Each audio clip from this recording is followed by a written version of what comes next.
Você lembra daquele projeto Ultra Mega Par secreto que eu estava trabalhando? Sim! Isso mesmo! Foi incrível!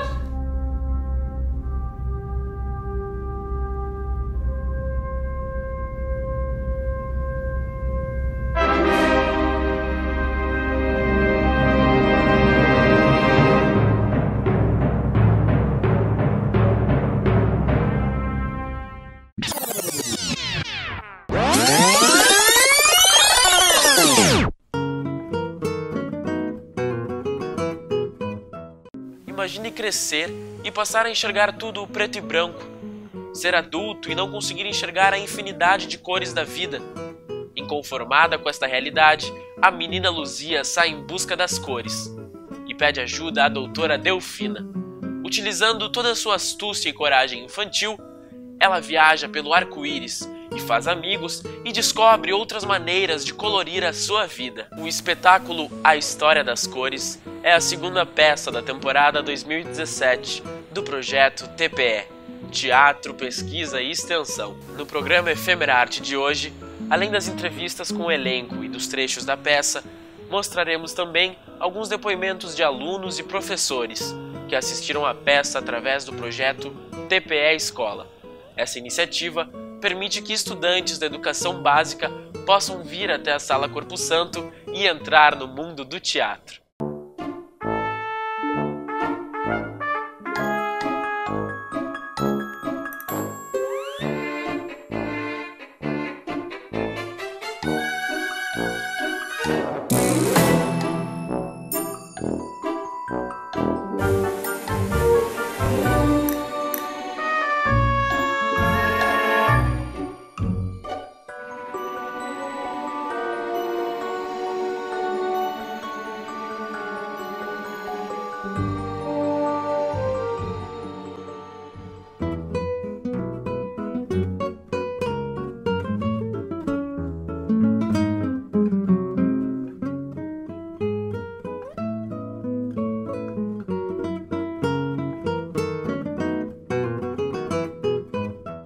Propulsor ativado.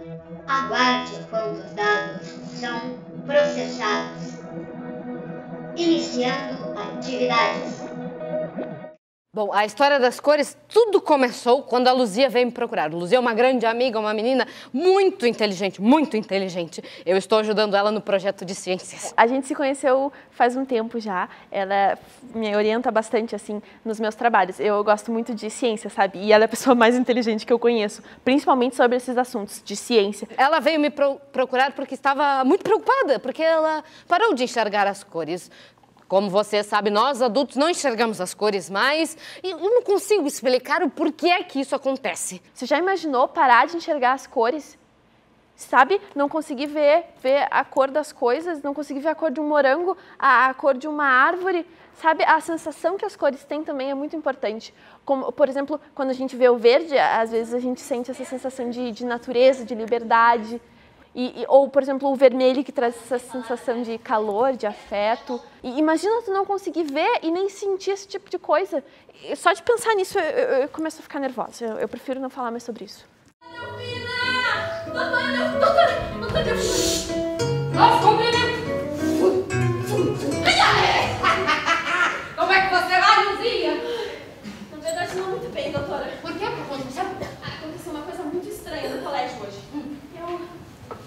Eu tava brincando de elefante colorido com os meus amigos. Quando, de repente, do nada, eu simplesmente parei de enxergar o verde. E foi muito estranho, porque no lugar eu só enxergava preto e cinza. E aí eu comecei a pensar. E a senhora sabe como eu penso demais nessas coisas? E eu comecei a pensar que talvez seja alguma coisa grave. E eu tenho que ir no médico. E o médico vai dizer, Luzia, agora você vai ter que ser óbvio. Calma. A História das Cores é o meu estágio de direção 2. E o meu estágio de direção 1, eu tinha feito uma peça adulta com um tema bem pesado. E eu decidi que eu queria ter uma experiência diferente na graduação. E queria, sim, trabalhar com o tema infantil. Mas não um infantil bobo, que trate as crianças como sem capacidade de entender o enredo e que dê tudo para elas. A gente queria trabalhar com uma ideia de que as crianças são muito mais inteligentes, têm muito mais imaginação e que a gente tivesse recursos visuais que ajudasse a expandir isso a fundo, assim. Uma pergunta. De que cor é esse balão? Vermelho! Vermelho! Todo mundo aqui sabe, porque é assim que nós crianças enxergamos o mundo. Colorido! Mas agora eu vou mostrar pra vocês como os adultos enxergam as cores.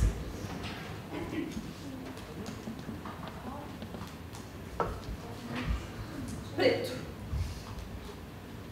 O que antes era um balão colorido, do jeito como nós enxergamos as cores, agora não passa de preto, branco ou cinza. É uma informação confidencial, ok? Eu estou trabalhando em um projeto ultra mega power secreto. E nós teremos todas as respostas. Eu pretendo viajar até o arco-íris e entender por que é que os adultos não enxergam as cores. Isso é um assunto que me intriga muito na ciência. Mas como é que tu vai chegar até o arco-íris? Através do meu projeto Ultra Mega Power Secreto. Que não dá nem pra dar uma dica, nada assim. É ultra mega secreto. Eu carinhosamente nomeei de propulsor de partículas do arco-íris. Você lembra daquele projeto Ultra Mega Power Secreto que eu estava trabalhando? Sim! Isso mesmo! O incrível propulsor de partículas do arco-íris! Uou! Mas o que é isso? Isso é magia! Isso é ciência! Isso é a solução dos seus, dos meus, dos nossos problemas com as cores! Isso dá pra ligar? Não, faltam alguns ajustes. Você tem um chicletinho? Ah, era isso que faltava!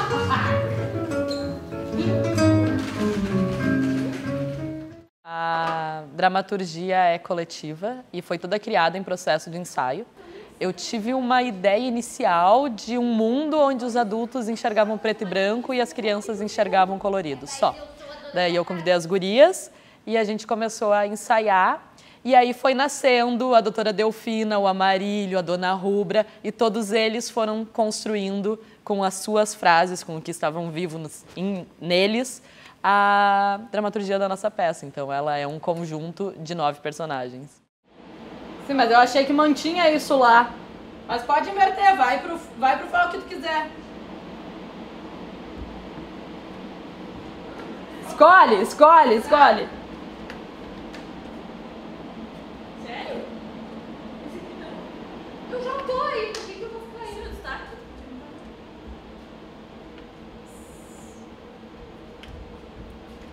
Daí vamos terminar com a gente, o quadro, o foco. Então, Pois é, eu acho que troca mesmo. Vai pro foco da direita baixa. tá, é porque antes a gente fazia isso mais no centro. Porque antes a gente fazia aqui. Bom, eu fiz uma viagem, foi bem recente, assim, ao arco-íris. E eu conheci primeiro o vermelho. Eu não sei se todo mundo está ciente da ordem das cores do arco-íris, tá? É vermelho, laranja, amarelo, verde, azul e violeta. Não é roxo, é violeta. Isso é bem importante também. A primeira pessoa que eu conheci foi a dona Rubra, que ela é muito, muito querida.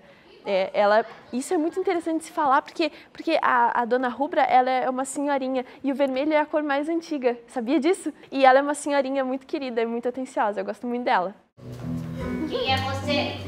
Quem é você? Mas eu perguntei primeiro. E eu perguntei por segundo. Mas eu sou a dona da casa, eu tenho o direito de saber.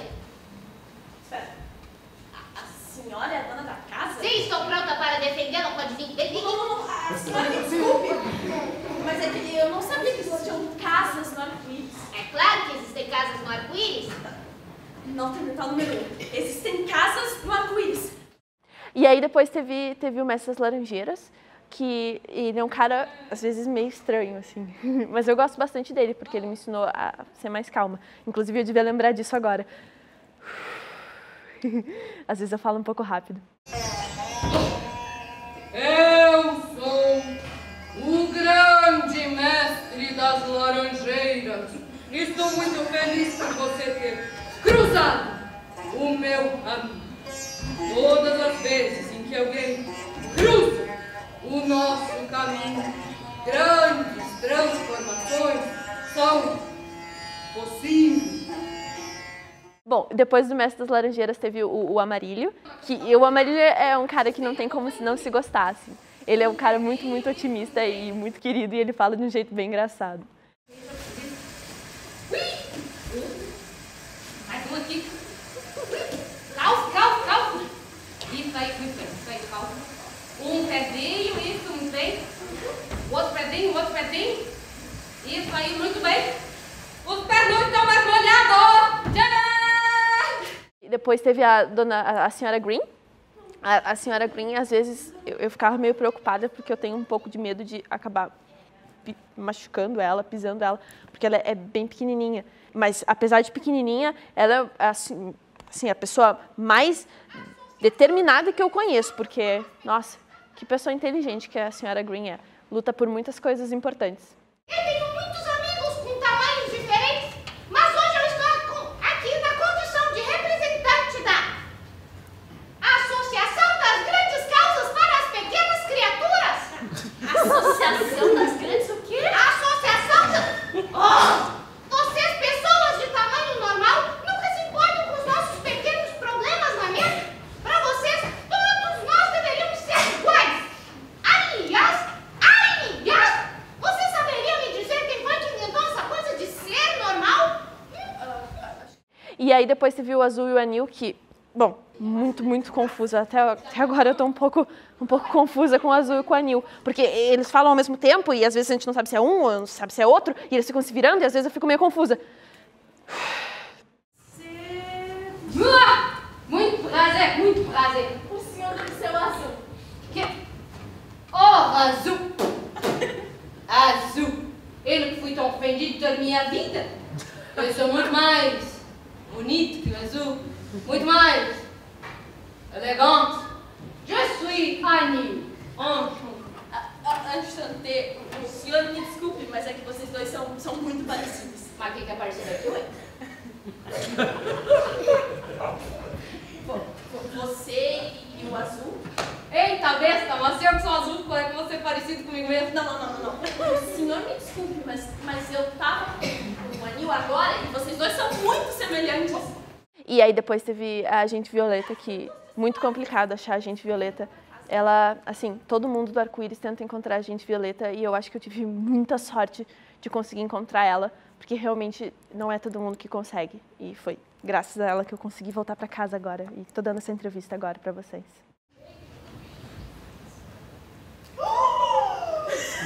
Agente Violeta, mestre dos disfarces! É a senhora mesmo! Agente Violeta, o azul e o Anil, eles me falaram um montão de coisas sobre a senhora. E eles, inclusive, me disseram que a senhora é a pessoa mais inteligente do mundo e que pode até me levar para casa. A ideia do processo desde o início era trabalhar com a criação de luz, construindo ela em sala de ensaio, pensando as cenas e já pensando a luz. Isso não é uma realidade muito possível ainda na faculdade, porque a gente não tem uma sala disponível para trabalhar com luz, mas eu já trabalho com luz fora, sou iluminadora, então eu tinha algumas coisas que eu queria testar num espetáculo infantil que fosse visualmente interessante. E então, muitas das cenas, à medida que a gente foi criando, a gente já foi definindo o jogo de luz que a gente queria ter. As gurias foram muito criadoras da luz do espetáculo também. Enquanto elas estavam propondo a cena, elas estavam propondo essa brincadeira da luz. A brincadeira da luz ia com a senhora Green para dar esse ponto de... essa ideia de que a senhora Green é pequenininha e está no fundo do palco. O Amarílio e as pocinhas d'água, que a gente fez os recortes. Esse fundo, o ciclorama branco com as cores, que vai entrando como se ela estivesse passando daquela faixa de cor e entrando em outra faixa de cor, pinceladas de cores. A projeção é luz, né? A projeção é luz e a gente utiliza ela também para fazer esses apartes. Quando o Amarílio vai dar a explicação, né? A gente usa a projeção para ajudar a ver isso. A gente usa a projeção também no Mestre das Laranjeiras, com as mandalas, nessa ideia de sonho, né, de profundidade. E o propulsor, a viagem do propulsor, que ele vai viajando por dentro dos planetas, e essa ideia de que ela está caindo em perspectiva. São recursos para ajudar a delimitar esse espaço que é vazio, né, que ele não está cheio de cenário, ele está cheio de jogo de imaginação. Foi isso uma das coisas que a gente tentou fazer, que visualmente a luz fosse um atrativo e fosse encantador, que ajudasse a ser um motivador na imaginação de quem assiste a peça. Tá, eu não entendi qual é o problema de inverter tudo. Tá lá, tananã, vai até aqui, vem aqui, faz o verde, saiu o resto e acaba. Pode ser? Vamos ver a movimentação disso? Eu entro com um quadro aqui, nessa? Isso. E daí já vai indo olhar lá pro foco, já vai indo para aquele lado.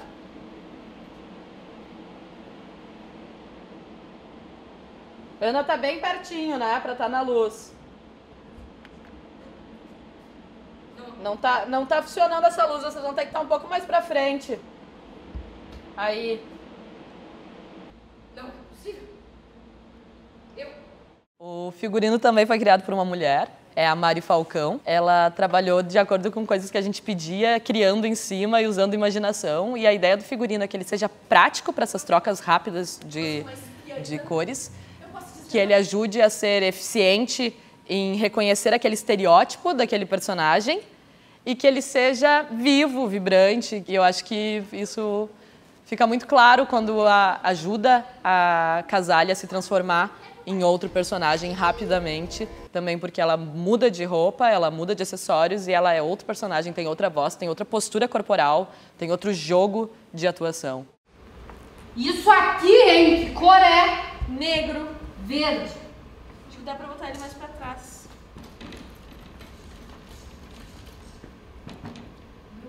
Tu viu que tu botou esse troço virado? Sim, Ana, mas agora vai ficar. Isso antes tem que ser assim. Por que tem que ser assim, Ana? Se esse lado tá mais movimentado. Me dá uma agonia ver esse troço na cabeça. Ai, Luzia. Olha isso, vai ser muito Ah, agoniante. tu te pintou o outro lado errado. É muito agoniante.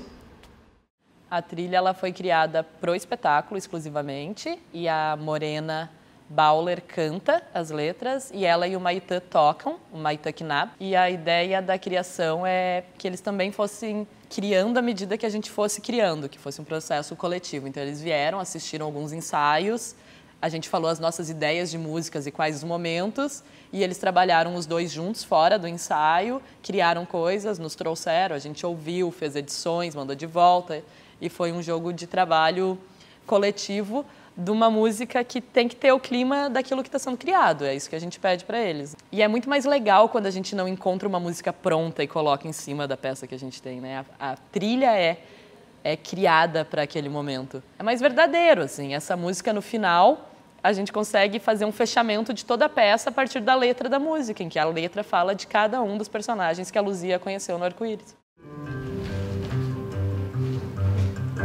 Descobri um jeito de não mais deixar de ser criança e assim colorir o mundo, ter meus caminhos de pintar, viver cada segundo, cada cor, cada luar. Escalei a curva do arco-íris e ouvi de cada cor o seu segredo pra viver em mim. Cada cor com seu jeitinho se misturam bem assim.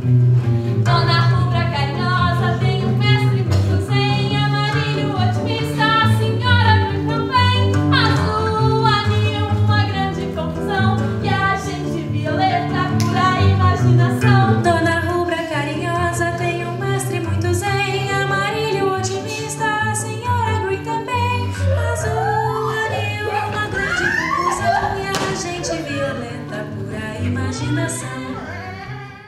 O branco ele é uma mistura de todas as luzes e de todas as cores. E aí, quando a gente mistura todas as luzes de todas as cores, a gente obtém branco. E isso é o que eu estudo principalmente no meu projeto, o meu projeto de ciências, que é sobre as cores. Porque eu acho isso tão incrível, sabe? Quando a gente mistura tantas cores lindas e a gente obtém branco. E é isso que eu tento mostrar para as pessoas em todas as feiras de ciência que eu já participei e ganhei. Eu estudei muito.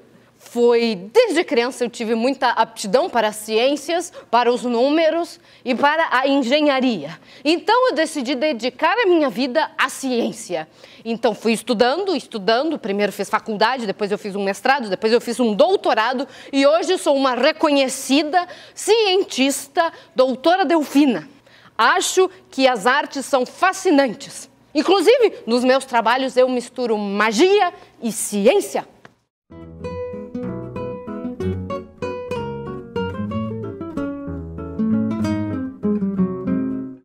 Tanto a nossa protagonista, que é a Luzia, ela é uma menina corajosa, valente, cientista, que quer ser cientista, que seria tratada nesse estereótipo nerd, em que normalmente a gente reconhece esse padrão como meninos. E a gente quebrou essa lógica e a Luzia é uma menina, sim, é uma menina corajosa que vai, enfrenta tudo que ela tem que fazer.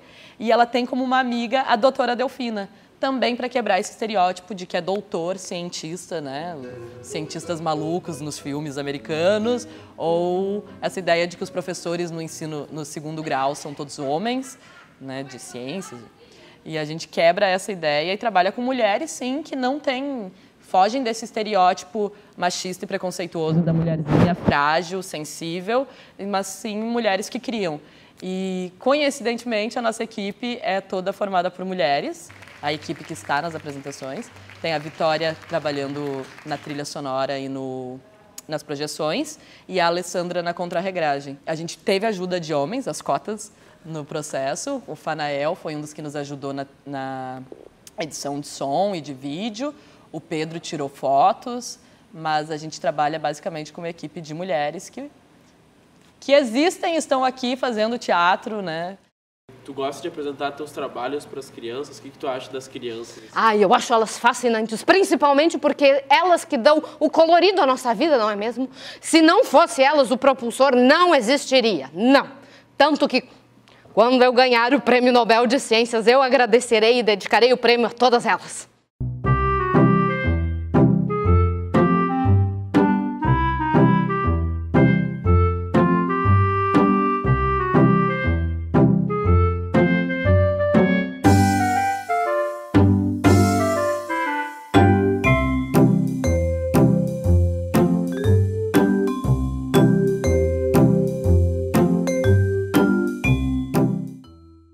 Legal, eles fizeram tudo muito rápido, ficou muito legal. Achei muito legal, eu gostei de tudo. A parte quando a menina tava no mundo do arco-íris. A preferida é o azul, que eu sou do Grêmio e eu gosto. Vermelha, porque eu sou colorado. Que eu gostei de vir aqui por causa que o teatro é bem animado. As crianças elas são num projeto que é o Centro Infanto Juvenil Munialdo, que é numa comunidade lá no Morro da Cruz, né? E eu, como professor de teatro, a gente sempre prioriza, né, trazer eles, assim, porque é uma experiência única, né? Eles nunca tiveram acesso, né? É a segunda vez que a gente vem, né, no evento organizado aqui pela universidade. E a gente acha muito importante, né, que tem essas iniciativas porque elas representam isso, né? Essa possibilidade das crianças terem esse acesso, né? A vinda ao teatro deles é muito gratificante pra gente, assim, organizar esse tipo de evento, né? Uma das coisas que a gente pensou na peça e que a gente se preocupou é trabalhar com a diversidade. Os personagens no arco-íris, eles não têm sexo, eles não têm definição de gênero, justamente porque a gente não quer entrar em estereótipos e a gente trabalha com pessoas pequenas, pessoas altas, pessoas que têm a língua presa, pessoas que falam muito rápido, pessoas que falam devagar e entendendo que a diferença é o que nos compõe enquanto sociedade, é o que nos une, normalidade através da diversidade. Para nós que somos crianças, eu acho muito importante a gente nunca esquecer das coisas que a gente gosta e das brincadeiras que a gente gosta de fazer e das coisas que a gente gosta de experimentar, porque elas são muito importantes. E às vezes, quando a gente cresce, a gente pode esquecer de algumas coisas, porque a gente acaba prestando atenção num mundo de outras coisas que tem para fazer. Eu percebo isso em alguns adultos, sabe? A História das Cores é uma peça infantil, mas ela é uma peça que é para todas as idades, para as crianças que estão dentro de nós, que carregamos conosco. Eu diria que crianças venham assistir a História das Cores para ajudar a trazer a cor de volta para a vida dos adultos. Bom, gente, e eu também gostaria de compartilhar uma informação bem importante, que o segredo para a gente nunca parar de enxergar as cores é